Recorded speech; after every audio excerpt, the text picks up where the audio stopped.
Okay, everybody, welcome back to episode 20 of Surrounded by Bourbon with me, Phil Crawford, aka Causeway Whiskey. And today we are back with Maker's Mark, and we were looking at one of their special releases, which is the 2024 The Heart release. So, special editions or limited releases, we all love to feel as though we are getting something special, something limited, something out of the ordinary.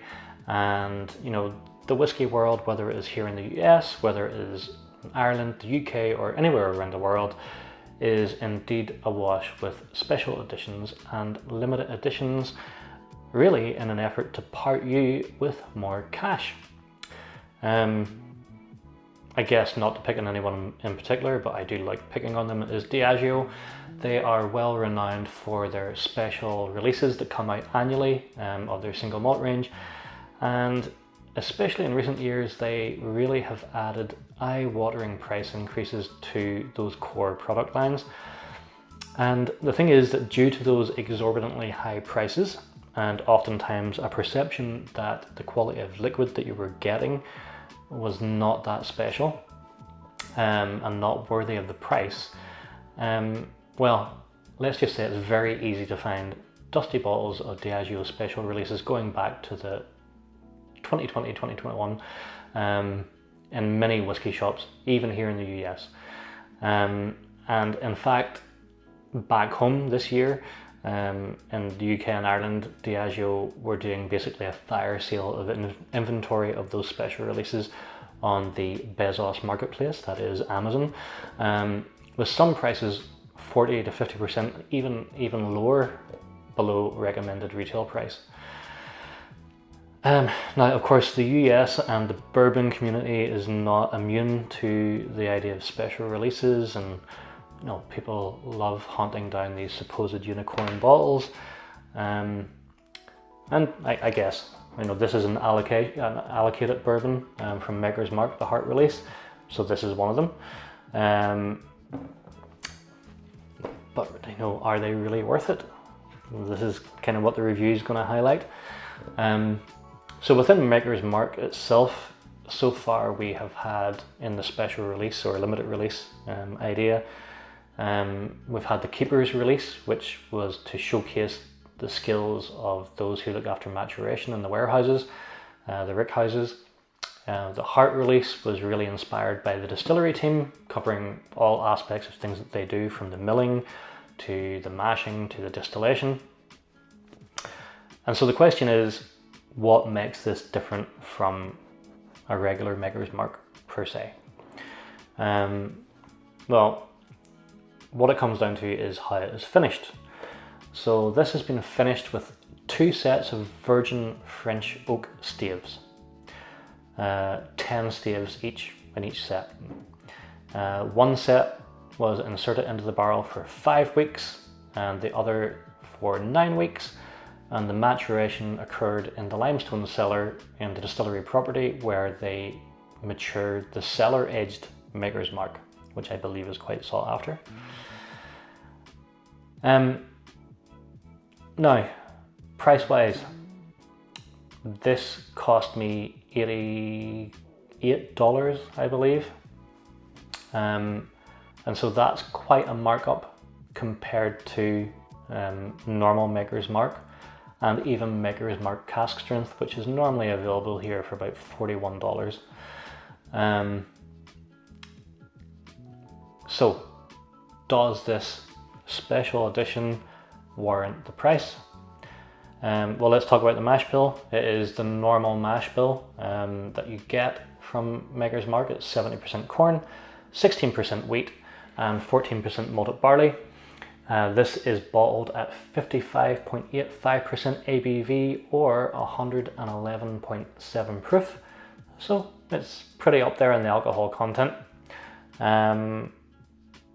I will say straight off the bat that if you've read my website, I've thoroughly enjoyed Maker's Mark cask strength, and to me that is kind of the bar that this is up against, especially considering that it is over double the price. So let us get into the nose.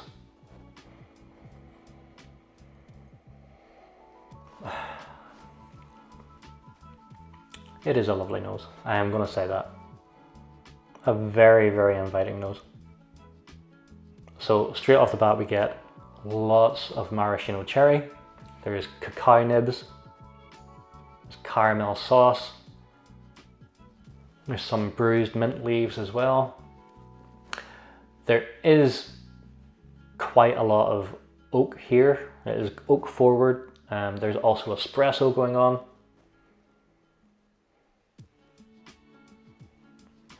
And there's also some stewed peaches. So there's a nice little bit of like fruitiness going on. And there's some tobacco leaf and leather as well. So yeah, this is a whiskey that I could nose pretty much all night and not really get bored of. So palate, how do we get on there?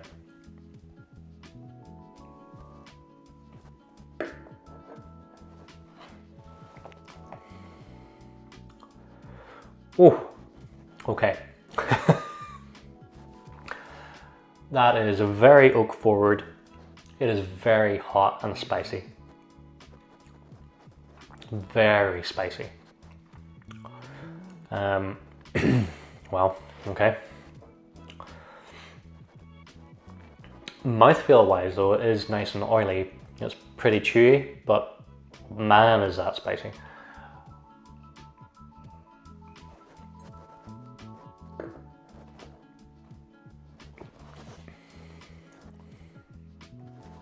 Oh, okay. Yep, second sip, it's spicy again. But now we're starting to get some caramel, there's marshmallow, there's toasted oak. You have to dig down, but the cherry is there again, along with some vanilla. But all these are very muted compared to the spice. So there is a chili pepper heat here, you're getting hot cinnamon, there's cloves, and yeah, this is aggressively spicy, I would say. And it's kind of unusual because the wheat with Makers is kind of what makes it approachable and soft and sweet. But I feel like the oak is kind of overriding all of this right now.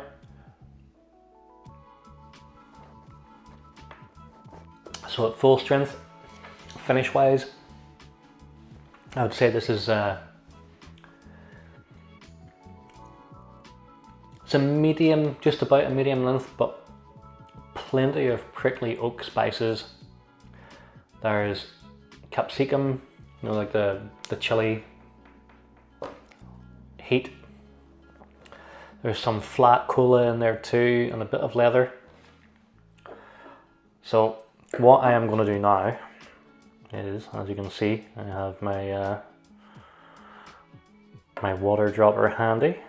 Again, thank you Mark Nathan from Scare Uska, and the people at Tua Glass, because this is rather delightful. I'm going to add a bit of water to this. Having already done my tasting notes, I know that this benefits from water already. I'll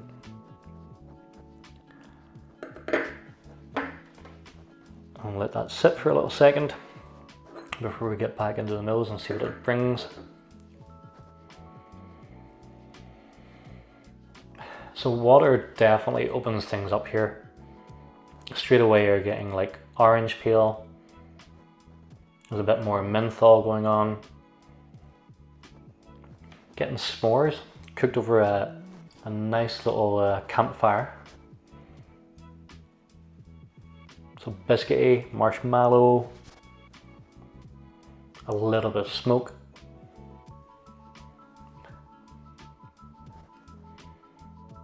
So I mean, oh, and there's definitely like a black licorice note there as well on the nose. So let's see what this does for the palate.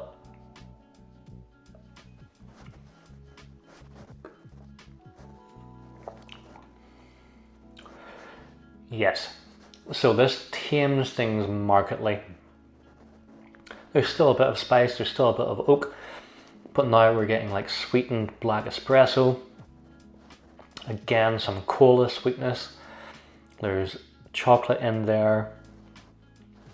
There's more citrus. There's more orange oil.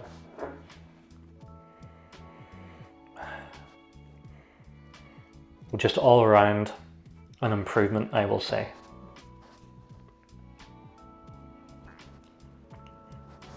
And finish wise, again, a bit more cola. Definitely that licorice note and slightly aniseedy. But this is a whiskey that really needs some water to open it out and just to level things off. Because at full strength, that was just an absolute oak and spice attack. So, scores. What am I going to score this? Well, I am going to score this a 6 out of 10. And why am I scoring it that way? Well, at full strength, this really is just probably too aggressive for its own good. I think that, you know, Maker's Mark is kind of known as like a very approachable bourbon, and that wheat sweetness is lost at full strength. The virgin French oak just absolutely dominates this whiskey within an inch of its life, and it is rescued by the addition of water. Normally I like to drink my whiskies that are cask strength or high proof at that strength. This is definitely not one of those. It needs water. Personally, I much preferred the last bottle of Maker's Mark cask strength that I had. I scored that a 7 out of 10. It was nearly half the price of this at $42 or $41 a bottle. It was definitely much better balanced. It was less oak driven. The wheat came through a little more. So, you know, I will say that it was nice to snag a bottle of this. It's always nice to get something that's kind of allocated and a bit unique and unusual. But, you know, this is definitely not, for me, worth the extra cash of the cask strength, which I think is a very, very, very good value for money bottle of whiskey, no matter where you are in the world. And even if you like bourbon or not, I think it's an excellent value proposition. So, you know, would I buy that again? No, probably not. It's been nice to do it once. But yeah, there you go. Maybe I'll use a little bit of that to like even out some of the decanter of doom and, you know, raise the level a little bit. But anyway, there you go. That's my thought on the Maker's Mark Heart Release 2024.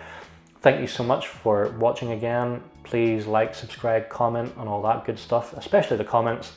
I do like engaging with people, and kind of helps me out as well if you do that. So anyway, thank you very much for watching. Have a great evening wherever you are, and sláinte.